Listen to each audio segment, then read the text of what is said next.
आता बातमी साम टीव्हीच्या इम्पॅक्टची। नैसर्गिक आपत्तीच्या काळात कोणी चुकीचं वागत असेल तर योग्य कारवाई केली जाईल असं कृषी मंत्री दत्तात्रय भरणेंनी म्हटलंय। जालन्यात प्रशासनाच्या हलगर्जीपणामुळे सरकारी मदतीपासून हजारो शेतकरी वंचित राहिल्याची बातमी साम टीव्हीने दाखवली होती। या बातमीची दखल कृषी मंत्र्यांनी घेतली आहे।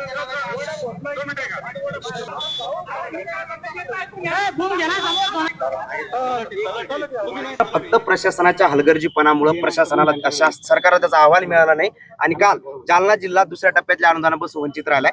जिल्हाधिकाऱ्यांच्या टेबलवर 10 ते 12 दिवस अहवाल धूळ खात पडेल होता अशी माहिती सूत्रांनी दिलेली आहे। म्हणजे एका जिल्हाधिकाऱ्यांमुळे जिल्ह्यातील जवळपास हजारो शेतकरी वंचित या बाबतीमध्ये माहिती घेऊन अशा काळामध्ये कोण चुकीचं जर वागत असेल, कोण जर चुकीचं करत असेल तर त्याच्यावरती योग्य ती कारवाई केली जाईल।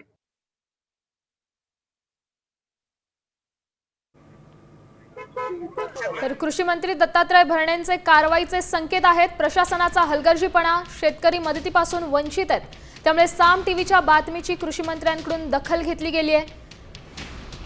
सध्या आपण दत्तात्रय भरणेंची प्रतिक्रिया पाहिली। कोणी चुकीचं वागत असेल तर योग्य कारवाई करणार असं आश्वासन त्यांनी दिलंय।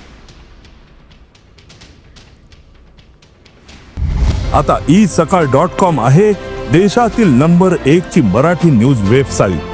प्रत्येक अपडेटसाठी isakal.com ला नक्की भेट द्या।